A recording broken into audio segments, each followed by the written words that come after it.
Olá, seja bem-vindo a mais um encontro nosso no 7 a 7, agora chegando no final da semana para concluir as reflexões sobre os 10 mandamentos, conclusão sobre esse raciocínio.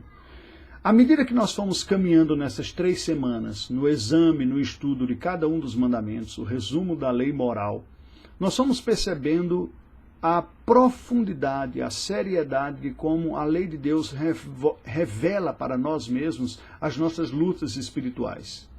De todos. Não há uma única pessoa que permaneça de pé como real, fiel cumpridor dos mandamentos.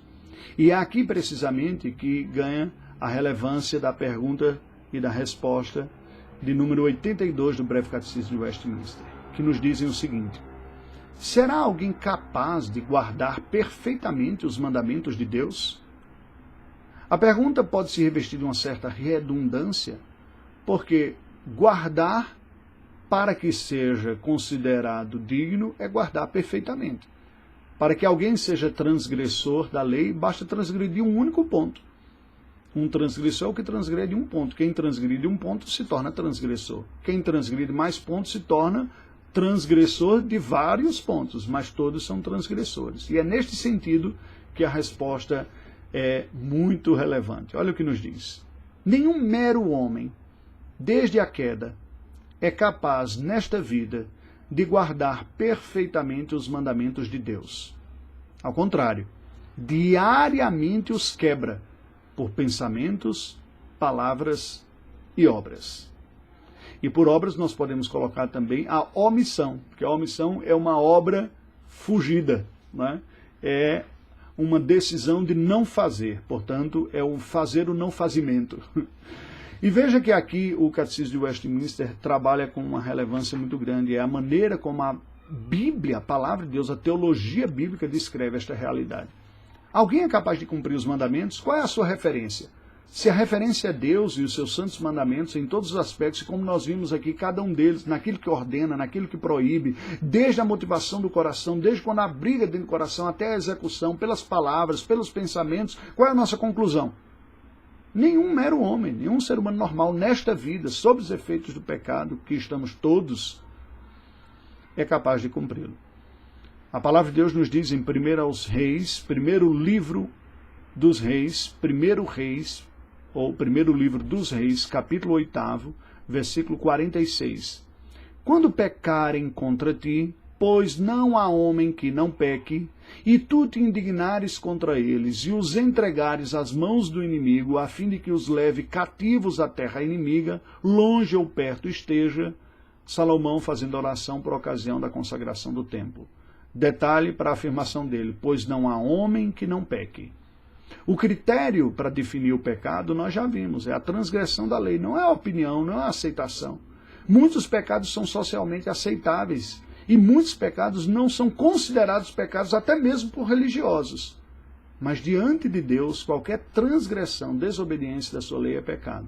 E não há um único ser humano que não peque. Em 1 João 1,8 nós lemos, se dissermos que não temos pecado nenhum, a nós mesmos nos enganamos e a verdade não está em nós. E no versículo 10 diz que nós fazemos Deus mentiroso, porque é Deus que diz que todos pecaram e destituídos estão da glória de Deus, em Romanos 3,23. Em 1 João 2,6 nós lemos ainda, aquele que diz que permanece nele, esse deve também andar assim como ele andou. Deve, é um dever buscar isso, embora nós não consigamos fazer de forma plena. Bem, se nós podemos ver e reconhecer que, em primeiro lugar, todos somos transgressores da lei, nenhum de nós consegue guardar perfeitamente, embora devamos buscar guardar, pelo contrário, nós precisamos reconhecer que todos transgredimos a palavra de Deus e nós pecamos por pensamentos. Gênesis 8:21 diz, e o Senhor aspirou o suave cheiro e disse consigo mesmo, não tornarei a amaldiçoar a terra por causa do homem, porque é mau o desígnio íntimo do homem desde a sua mocidade. Nem tornarei a ferir todo vivente como fiz.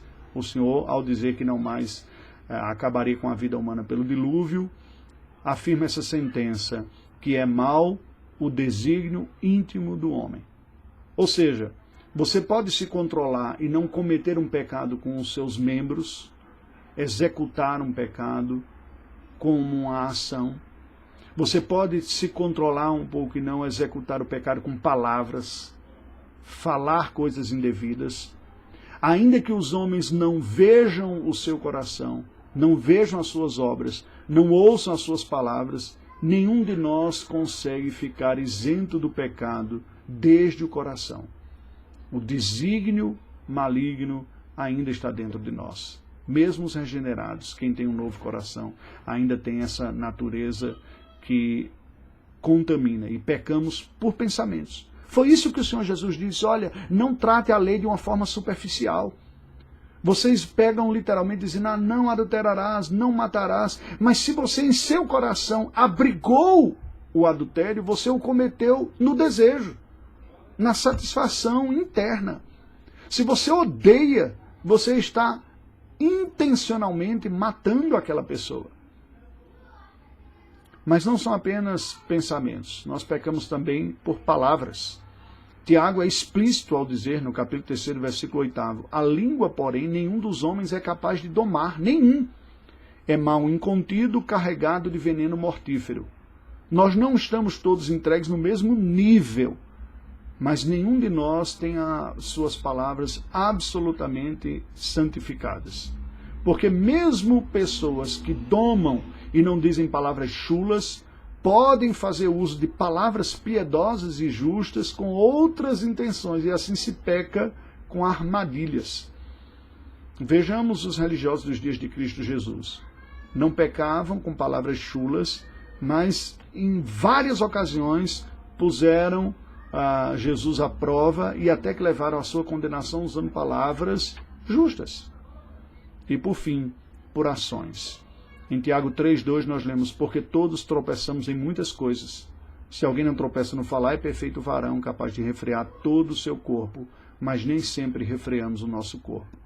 Pecamos com ações, pensamentos, palavras e atitudes. Que Deus se apiede de nós. Oremos ao Senhor. Ó Deus bendito, nós te rendemos graças pelo teu Filho Jesus, o único ser humano que cumpriu perfeitamente a tua lei. Não transgrediu em nenhum ponto, nem nas ações, nem nas palavras, nem nos pensamentos.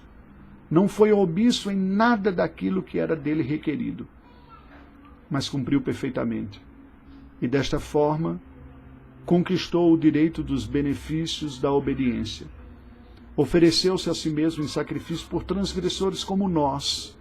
Confessamos os nossos pecados e pedimos a graça do teu Espírito de sempre nos levar à consciência e ao sincero arrependimento para não sermos negligentes ou insensíveis quanto à nossa impiedade. Leva-nos a constante arrependimento em nome de Jesus e fé no teu Filho. Amém.